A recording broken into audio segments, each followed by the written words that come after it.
In this episode, you're going to hear how an interrogator analyzes Casey Anthony's behavior and the questions that should have been asked that never were. This is part of my online SWAT training, which is sentence and word analysis training, and I hope you enjoy this episode. Okay, welcome back everybody for your case study on Casey Anthony. Now, I have been evaluating her interviews from the very first time this came out, and especially her interview on Peacock that aired in, I want to say 2018. So I'm going to walk you through that timeline. But in 2018, when she did this interview on Peacock, she waited 10 years, right? So the event happened in 2008 when her daughter Kaylee was found, the remains of her daughter were found very close to her home. And 10 years after, she finally decides to come out and do an interview. She went into deep hiding. And so I'm going to do statement analysis on a lot of what she says in that interview. I will also cross-reference some of what she says 10 years after that completely contradicts what she said 10 years earlier. So let's get into it. All right. When you watch this video, I cannot upload this video because of copyright laws, etc. So I encourage you, if you don't have Peacock, you can download it as an app, but it airs on Peacock and you can watch Casey Anthony, I think it's called In Her Own Words, but it's a 3-part series on Peacock where you can watch this. When you watch it, you can reference these time hacks that I'm about to give you. So I will screenshot a picture of what she looks like and give you time hacks of what she's saying at that point. Because as you know, the most accurate indicator of deception is behavioral incongruence. So you have to know, you have to be looking at the body language, which is gestures, posture, facial expressions of emotion, and analyzing every single word as you are looking at the body language, right? So you need to match the verbal and nonverbals together at the same time to get the complete message. And so that's why it's so incredibly important that you take your focus and you split it. And one is on the verbals and the other's on the nonverbals. Okay. So people always ask me, which is more important and what do you focus on? And there was the Moravian myth that happened in 1971, and everybody thinks that, communication is 93% nonverbal. It is not. Even Dr. Albert Moravian, who wrote a book, Silent Messages, after his experiments, which he did prove in this one experiment that the facial expression of emotion and the tone of voice made up for 93% of the accurate meaning of this word, and only the word itself stood for 7. But he also said, listen, this is meant for one communication exercise. That's it, one experiment. Do not misconstrue this and think that it's meant for all communication. That's ridiculous. So it is ridiculous. There is no percentage rate. No one's ever done a study. So what I'm telling you is to take all of your attention and focus and divide it in half. Split it equally on the words people say and how they sound to what they do and what they look like. Okay? So knowing that, going back to Casey Anthony, at minute 6, this is what's happening. The interviewer says, a person behind the camera, why do you want to talk to me now? And she starts to purse her lips, Casey Anthony, and then shakes her head no, as she just says, I just need someone to be willing to listen. All right, so here's what I have issue with. You guys know, you just learned just is minimizing language. This is not a time reference, so this is minimizing. I just need someone to be willing to listen, not because I'm innocent. And I want to prove that I'm innocent. I didn't kill my daughter. No, it's none of that. The only reason why she's doing this is for selfish reasons to be heard. That's it. Okay? Nothing to do with the death of her daughter or because that she's innocent. She just wants to be heard. Then we see a lip compression, which is lips coming in, which tells me, and you can see it in this picture right here, when we hide our lips, we have tension building inside, right? One of my former students used to say, when the lips hide, there's tension building inside. Janine Driver says, when the lips disappear, we don't like what we see in here. It's disgust, dislike, right? I'm not happy, I'm uncomfortable, and anger. So that's what a lip compression can mean when people suck in their lips. She shakes her head no before she says this. And I've spent the last 10 years making sure I knew who it was, pause, but also to honor her properly, and this is part of that. Let's do some statement analysis. I've spent the last 10 years making sure. Now, I want to fill in and say, making sure I can get my lies straight, okay? My convincing story. I knew who it was. Who was? Who kills her? Because she never says that.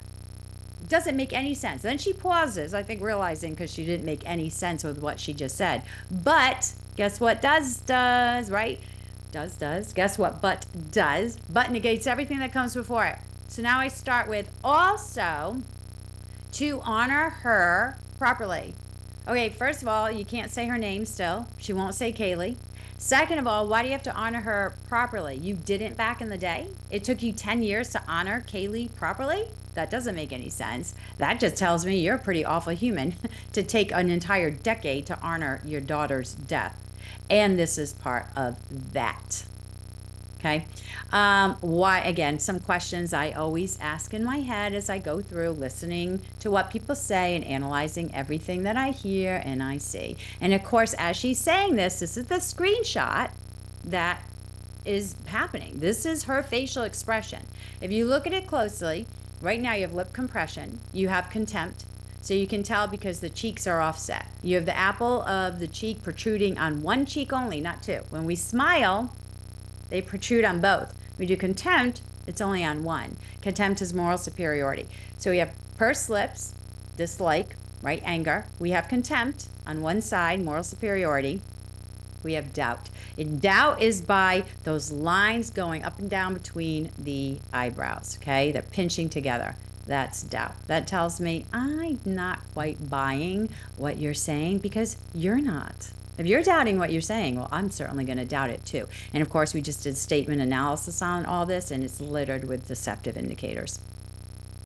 So let's go on. At minute 6:30, she says, it's hard because 1,000 questions go through my head, but she's shaking her head no, and she breaks eye contact when she says that. It's what's hard. She doesn't say what is hard. It's hard. What is it? Never defined. And 1,000 questions go through her head. Well, why would you have a million questions, right? It's just vague stuff. It's too general. At 6:31 into 6:32, minute 6, second 31, 32, she smiles. And I got that in the first screenshot right here.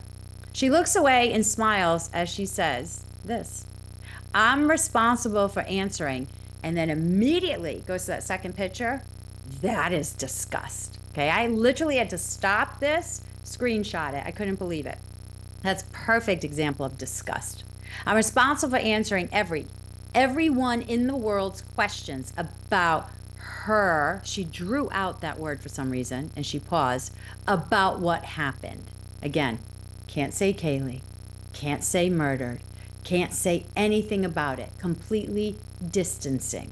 Truthful people, I would have no problem saying this. Casey cannot. She just can't say the words. Too much guilty knowledge and association. Now, some people may think, well, yeah, she is disgusted by the whole world saying this about her. So that's probably congruent. I agree. But again, with everything else going on, why would she be so disgusted if she's truthful and if she didn't wait 10 years to come out and say this and honor her daughter? But anyway, this is disgust. You can see disgust in two places, right? The crinkling of the nose on the bridge of the nose and then the furling of the upper lip. Sometimes you see it in one place. With her, you got double place. All right, at minute 6, second 48, I know what I'm afraid of. As she says this, though, we see severe doubt again. At minute 6, second 57, I know what eats at me day after day. Then she flashes anger because I know what I went through. Okay, I'm sorry, is this about you or is this about your daughter who was killed and how you want to make sure the world knows you're innocent? Okay, so we're starting to get into her humongous smoke screen that's coming up in this Peacock series, which was she was sexually abused by her father and abused by her brother, but she would never come out and say exactly how what her brother did. She would say, oh, it's not sexual. Okay, then what is it, right? Then that her father lied, so she had to lie, and all this childhood trauma, although they show a lot of tapes in the series about what a great childhood she had. I'm not saying that that's indicative because the media lies, but all this trauma has made her lie about her daughter's death. It doesn't make any sense. If you had to lie about how your father treated you, if you lie about a significant other in a relationship, that would make sense, but not about your daughter's death, right? Apples and oranges. And again, not because I lost my daughter. I know it eats at me every day because I know what I went through, not because I lost my daughter. Because Kaylee was killed. None of that. At 9:40, she says, I like my life. Now, this contradicts everything that she said up until now, because she's saying how traumatic her childhood was. She was sexually abused. She grew up in a house where she had to lie, but yet she likes her life. That doesn't make any sense to me. The few pictures I do have of me with her, referencing her daughter Kaylee, are when she was first born. Not us.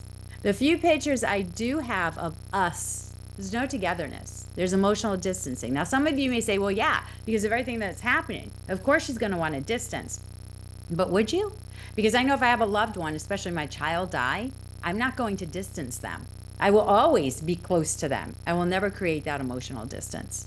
But I know why she is, right? I do believe that Casey is creating it because I do believe she killed a daughter. Now, I think by accident, but I didn't run. I was not there for the investigation.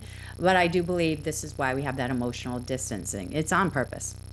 Then she says, that was the best decision that I ever made in my life, was having a kid, becoming a mom. Okay, that, is distancing. Okay, she should have just said, the best decision I ever made was having Kaylee. But she didn't. She said that, distancing, and of course, still cannot. A kid, right? Not Kaylee. At 10:56, she says, the only person in this world that matters to me is still my daughter. Now she uses my, that's taking accountability, but I want to hear Kaylee. That's what I want to hear. She'll never say her name. Minute 11:01, but I'm still defending the fact that I didn't hurt her. Okay, hurt is not kill. Kaylee was killed. It was ruled homicide. She was found. Her remains were found. All right, so it's not hurt. And she's still defending the fact that I didn't hurt her. Okay, hurt is softening language, but her still can't say Kaylee. And then 11:15, and I've been blamed for her being gone. Okay, she's not gone. She's dead. All right, this is a woman who cannot come to grips and terms with what really happened, in my professional opinion. The investigation. Let's go back in time, right? This happened in 2008, but it's still in the Peacock series. At minute 17, right, she makes a phone call. It's the first time in 2008 when she was arrested. And she says this, her mom calls her in jail. Mom, well, I just saw your nice little cameo on TV. You don't know what happened or what my involvement is and stuff? She's mad. At minute 17:08. Because I don't know where she's blanking at. Are you kidding me? Casey's friend calls her and asks her why she's not upset and crying during this time. Casey says this, because I'm not sitting here effing crying every 2 seconds, smoke screen, because I have to stay composed to talk to detectives, to make other phone calls, to do other things. I can't sit here crying every 2 seconds like I want to. I can't. All right. Liar's lazy brain, thinking of what to say. She has to stay composed. I'm sorry, no, you don't. Nope. In fact, if you were not composed, you would be more believable. You don't have to stay composed for anything. And then she says to talk to detectives, to make other phone calls and do other things. I was like, what other things do you need to do at this point? So she's even questioned about this behavior, how stone cold she was with no lack of emotion. And she's got an alibi that she builds up to. So here we have building an alibi. I have to stay composed. The truth is exposed. Yeah, she has to stay composed, because if not, she's going to lose it and possibly leak all the deceptive indicators, all right, and her guiltiness. So so in her mind, she's telling herself, I have to stay composed for this so they can't see my lie. That's my professional opinion. And of course, we have the liar's lazy brain. When I tell you that the truth comes out every time, it does. You just have to pay attention to people. Listen to the words they choose. There's a reason why she said, I have to stay composed. And it's not the reason why she gave it. It's not to talk to detectives. All right, so now we're fast forward. And at minute 27:45, she says, I am a convicted liar. It's the truth. But she's shaking her head no as she says this, incongruent, and she's shrugging her shoulders. That tells me she's doubting what she's saying. I believe she's a convicted liar and killer. Minute 27:46, the interviewer asks her, and what's your relationship between truth and lying today? She says this, I'm a little too honest. I'm blunt, and she gets angry. I'm direct, almost painfully so. She didn't answer the question, but the reporter allows that to be the answer and doesn't ask her again. All right.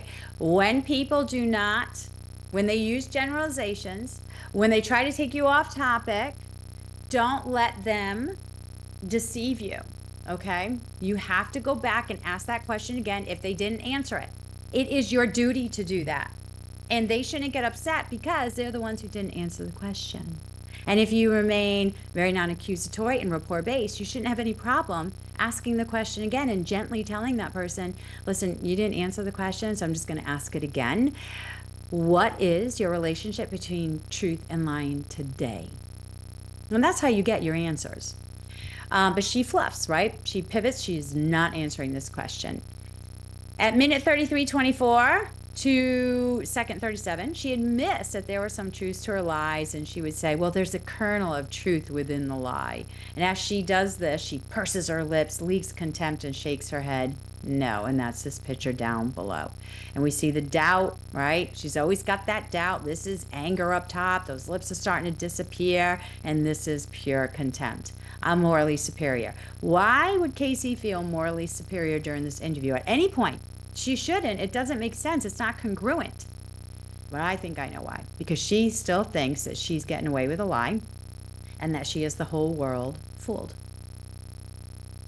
All right. At minute 34, she said, the reporter said, what are you thinking and feeling on that call? So they're going back to that unemotional jail call that I just read to you. There's no emotion. Casey says this. There's nothing. Yeah, we already stated that. Okay, we want to know why. And the interviewer says, well, it's weird. It's very weird. Casey said, it is weird. Okay, this is not a repetition exercise. We want information. Why was it weird, Casey? Why didn't you have any emotion? So she says, continues, she self-pacifies. She starts covering her mouth and playing around her mouth. She said, I was so numb during so much of that. Looks down. Okay, I was so numb during so much of that. Of what? Again, generalizations when we should be having something specific. And if you go back to, she never answered the question, did she? Right? Why didn't you have any emotion? Of course, the reporter didn't ask it. She was more saying a provocative statement. Minute 35, second 30. You believe what about where Kaylee is? Casey says she's okay. Now, this is very different from another story that she told when she said that her father had Kaylee's cold, lifeless body, just came out of the pool. Like, get your story straight. Which is it? She's okay? Your dad found her? Didn't find her? What's going on? Why did you lie to the cops? This is her smokescreen. I lied to everyone because that was my whole life at that point. Still does not answer the question. You did not answer my question. Why did you lie to the cops? I don't care that you think it's your whole life. I want to know why you lied to the cops at that point. Why did you bring them to Universal Studios to say that you worked there when you knew you didn't? All right, why did you lie about the nanny when she never existed? And you can keep going back to the smoke screen. Oh, I have to lie. That's not answering the question. All right, so this elaborate smoke screen, her alibi, is because she suffered all this traumatic childhood abuse. That is the reason why she showed no emotion back then, took her 31 days to report Kaylee missing, lied to the cops about everything. That's your excuse? Not buying it. At minute 41, she smiles and she says there's no such thing as good sleep. But she's shaking her head now, so it's contradictory. Not that I know of. And she shrugged her shoulders and raised her eyebrows in doubt. I don't believe this statement. I think she sleeps pretty well at night. And to prove it, this is what she said back in an earlier interview. I'm okay with myself. I sleep pretty good at night. All right. That's statement analysis. I encourage you guys to watch this on Peacock if you really want to see everything, but at least you get a little taste of how to conduct statement analysis using a real world case and really focusing in on the fact of whether or not someone's going to answer a question or they're going to smokescreen, build an alibi, use liars, language, violate the rules of grammar, or storytell. All of that stuff that you learned. Now you have everything in SWAT level 1 and SWAT level 2 to conduct the most accurate analysis on people's words and phrases. And then, of course, at the very end, this happened in 2017, this interview, that according to an interview by Crime Watch Daily with her parents on October 30th, they said she lied during this interview and they haven't had a decent night's sleep since Kaylee went missing. And that is the study of Casey Anthony. Now, there was an episode 2 that I want to share with you. At minute 4:45, she says this, okay, because we're still going on with the smoke screen. I know my dad was at home. So this is another version of her story, what happened back then. But she shakes her head no. Again, contradictory, right? I should be seeing yes, if anything. At 5, she says, I was awoken by him shaking me. She leaked contempt, which is right here. And you could tell because remember the apple of the cheek, the half smile. And asking me where Kaylee was. So this contradicts the other story when her dad came in holding Kaylee's cold, wet body, saying that she was in the pool, all right, that he found her in the pool. So the two stories are completely contradictory.